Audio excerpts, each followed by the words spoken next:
Hello and welcome back to Asian Cinema Season 2 and continuing the Connie Studio Ghibli rewatches and watches for the first... Yeah, oh, no, it's not rewatches because there's some you haven't seen for the first time. Although I did work out last night that you've seen 16 of them, which I was quite surprised by because I thought you'd only seen about half of them. In this one we're going to be talking about KIKI'S Delivery Service, which is not one of my favourites. You know, it's a kids' movie, you know. Very simple story, not much going on in it, and it's pretty to look at, but apart from that, it's just okay. What did you think? Very funny. You like it though, right? Yeah, it's one of my favourites. Yeah, I'm just like... It's probably my second favourite, and yeah, it's... When I first watched this, that's what I was expecting. Very light kids' movie, and it blew me away. How dark it is and horrifying. It blew me away because I wasn't expecting it to be even very good. I don't know. I mean, I guess I just wasn't that deep into his filmography that I would have known to expect something pretty damn special. So I've seen it a few times. I introduced it to you a few years ago, and you really liked it. So we watched it again. So, you know, I to be completely transparent, I wanted to do a series called Hayao Miyazaki Month, where I was going to do like a whole month of videos on his films, on the Blu-rays, on like the books that he's done, the manga. It was just so big, I could never even get started on it, and so I keep holding off to do some big review of this film, but I don't think it's ever going to really happen. So I'm not going to go into too much detail, because I'm also doing a Studio Ghibli discussion series with Daisuke, and so we'll get to that film at some point and probably talk about it in huge detail, but very simply, it's about a young witch who leaves home at age 13 to find a town to settle down in for a year to begin her training, which is seen as kind of an old-timey thing, but it's something her family is still practicing. And so she's a young witch, she goes off to a new town, she finds a place to stay, and tries to find her way as a young woman, and that's the film. It's her adventures, and you know, it's a film about growing up. It's, if you want to talk about a coming-of-age film, I mean, this literally is, you know, that's exactly what this film is, but it's with the fantastical twist of a girl who flies a broom and has a talking cat. So, and that's the main thing that I like about the movie, is the talking cat. Gigi. Yeah. I want one. Okay. You want a talking cat? No pressure, Lily, but start talking about it. Right, okay. Not only would that be great for me, because we could communicate better, even though I think our communication is pretty good now, but I would make a lot of money. Okay? This is one of my favorites. I have to rewatch the others to see if it's, like, how high up it is, which is one of the reasons why I want to do all of these again. Yeah. Because I know that Totoro is very high up as well. It's funny, it's cute, it's entertaining, it's just like a sweet movie. Very in a sweet, way. It's not like, oh my god. No. You know, it's got some scenes in it where you're supposed to go, you know, but you're more like, okay, what's gonna happen now, you know? I think the film, it kind of exchanges excitement with charm. You know, like in most movies, they kind of like, they rest on like, okay, now this scene's going to be exciting. This scene's going to draw people in. This one is just charming, and it rides off that, I think. Yeah. From the very beginning. Yeah. The only thing that bugs me is where's she getting her training? There's no witches in the town. Well, yeah, I think it's one of those things where I suppose the witch is meant to kind of just find out for herself. I think her mother says something like, she hasn't even learned all my potions yet.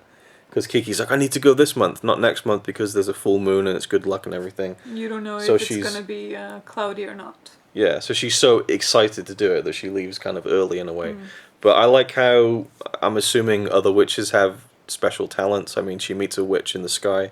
It's like a very kind of bitchy kind of, you know, looking down on her. She's like, oh, well, I've already almost finished my year of training. And her specialty was mind reading or something like that, or what? Was it? Yeah, something like that. She had a very specific skill, and Kiki is like, I don't know what I'm going to do. And she ends up just using the fact that she can fly to deliver stuff, which is a very kind of witchy thing to do. I don't know, it's not spells or anything like that, so... she doesn't even fly that well.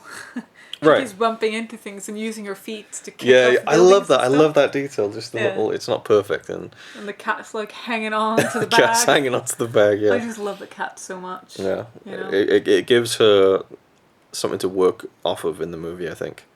You know, like there's scenes where she gets to stay in a bakery with this very kind woman who gives her a job and everything. Well, she doesn't give doesn't give her a job so much as she lets her use the place for her delivery service, and then she works at the bakery as well. She stays there, and I think the cat kind of gives her a sense of comfort. Like there's like the scenes when she goes to bed and the cat just crawls under the blanket with her and stuff, you know.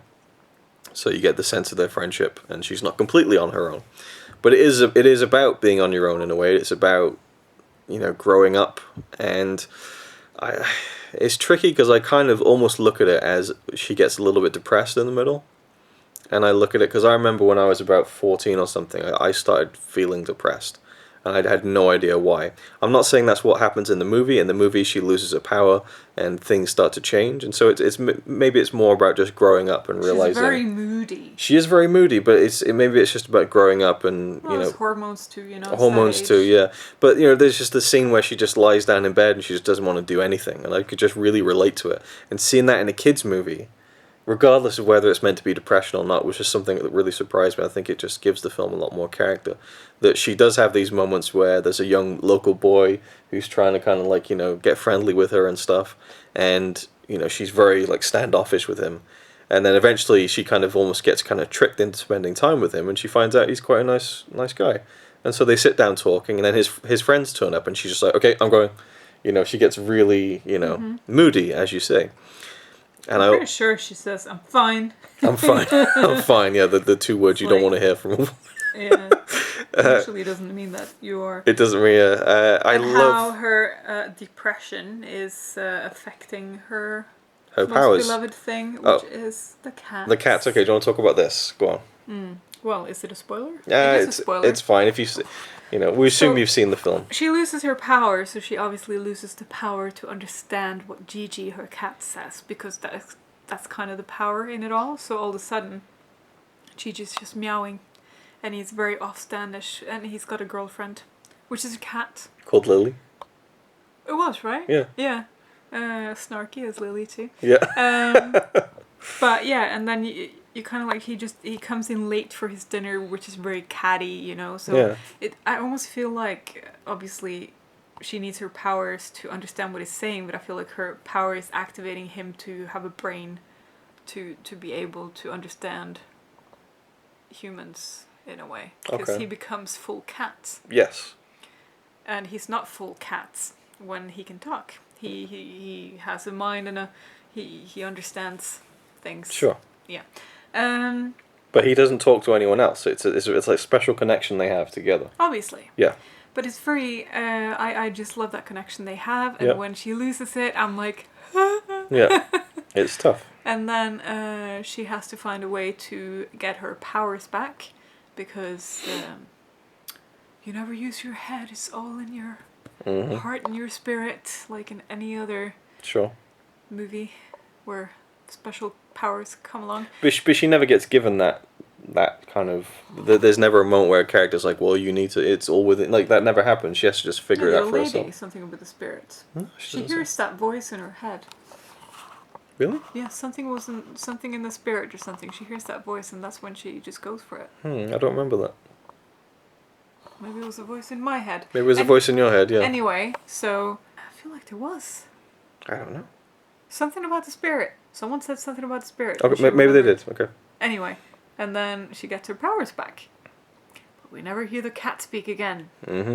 But he does jump up on her shoulder, and in the all the scenes, the flash scenes or whatever in the end. In the credits, the epilogue. Credits, she's zooming around on her broom, and he sat on the broom with her, and he wasn't when she couldn't. And he's got his little kids with him. Yeah, and he's holding one of the kids with a string in his mouth. Little kittens, yeah.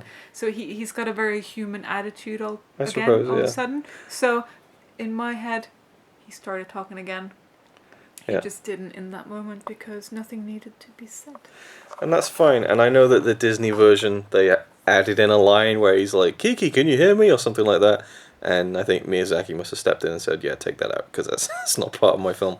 I don't think it's wrong of you to feel that way, and I understand it, because there are things, for me, in films where I feel like the film's telling me this, but I want to believe that instead because that makes me feel better, and I stick with that. So I understand your point of view, but to me, I think it's about, again, growing up in a way, and that separation is part of it. They're still together. It's just a different relationship moving on. I love the bit where No. The relationship was the same afterwards because he was on the broom with her and went everywhere with her. yeah. So the relationship is back to what it was. Yeah, but in my head, they don't speak to each other like that anymore. They just speak to each other in the way that we speak to our cats. And I don't even mean verbally, just in the instinctual and the, you know. I disagree. You disagree, that's fine. But, you know. Because she got her powers I back, can so respect she can your... understand him again, which she specifies in the movie that's the reason why she couldn't understand him. And he's acting normal again.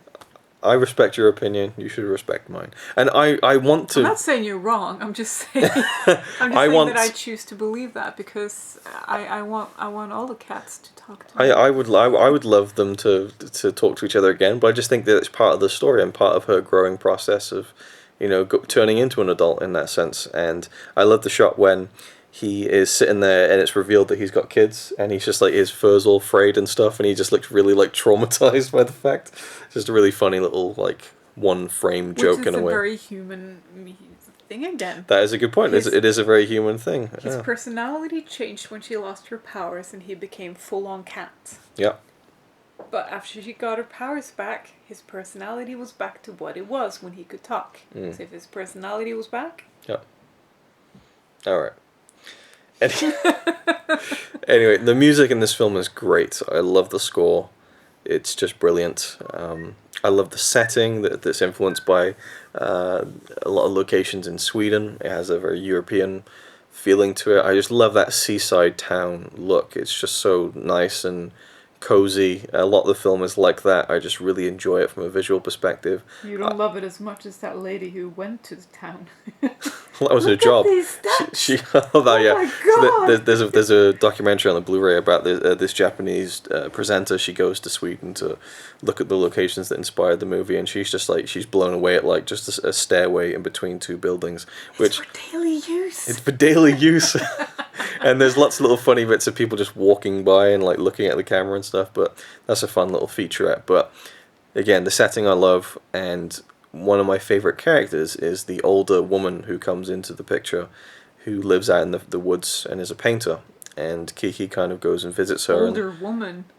Nah, she's young, but I mean, okay, she's older than Kiki. She's probably like, I'd say 20, something like that. She looked like 20, yeah, but yeah. It made it seem like she was an old lady. True, yeah, I guess I should have clarified that. An older than Kiki woman. I really like that scene when they just spend some time together, and she gets a new perspective from someone who's a bit older with a bit more experience in just you know, again, in growing up. Anything else? Probably is, but you know, don't want to kind of blather on about it too much, but it is one of my favorites. Oh, I love the old woman character. Oh, she reminds me of my nan a little bit. The actually old woman. The actual old woman. Yeah, she is an old woman, and when she bakes Kiki the cake at the end, oh, like, it didn't get me as much this time. The first few times I watched it, it made me tear up, because it was just like such a sweet, especially because you learn that old woman had a granddaughter who just didn't appreciate her at all. Yeah. And here's someone who is like, so, I mean, Kiki is moved by this, you know, she really appreciates it and says, I got to get you something, you know, for your birthday. So it's just a really sweet little relationship in the film, and just shows you the kind of person Kiki is as well. But I think I read that Akira Kurosawa loved this film and said that it made him cry, and I have a feeling it was that cake with the old woman. Either way, he probably had a grandma like that. Yeah, maybe. I think, you know, maybe a lot of people can relate to that if they have, you know, nice grandparents who do that sort of thing. But it was a really nice character. The whole film is nice. Every character's nice, pretty much. You know, there's no nasty character. Except for the granddaughter. Oh, except for the granddaughter who's in the movie for like 20 seconds. So, even like the dog who becomes friends with Gigi and helps him out. The dog. You know, just so much character in. He doesn't even bark or make any noise. It's just the kind of the way that he moves. You feel that he's just a nice, cool, chilled out and nice dog. You know. Old faithful in a way. So yeah, I think this film is like, the word I would describe it is wonderful, because that's what it is. It's just charming, so nice. Yeah.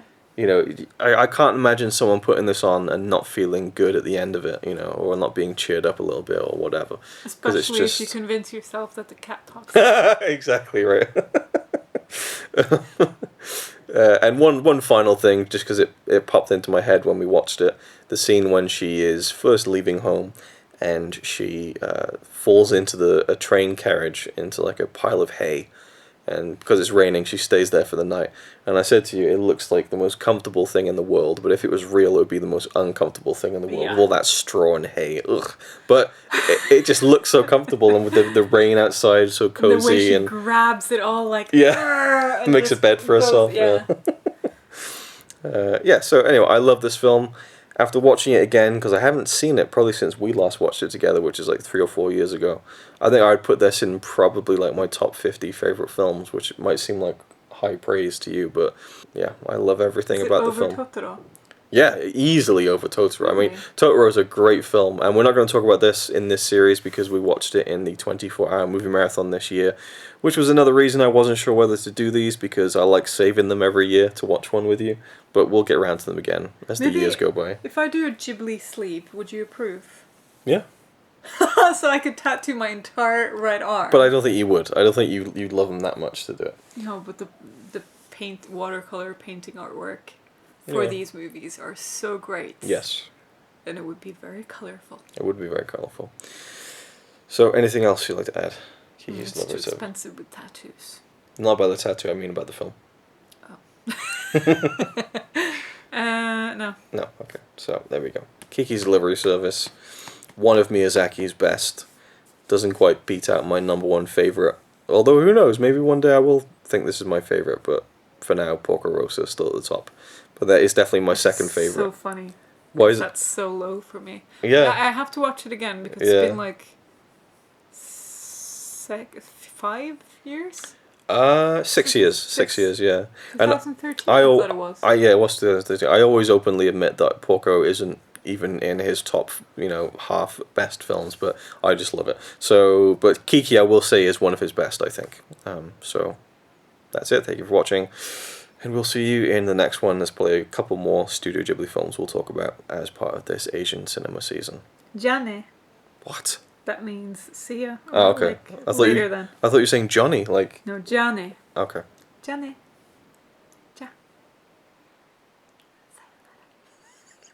It's alright by me. Apart from the fact he throws cans of Carlin into a tree. Yeah, he's really cool. Yeah, he's really cool. But he's not quite as cool as you, 'cause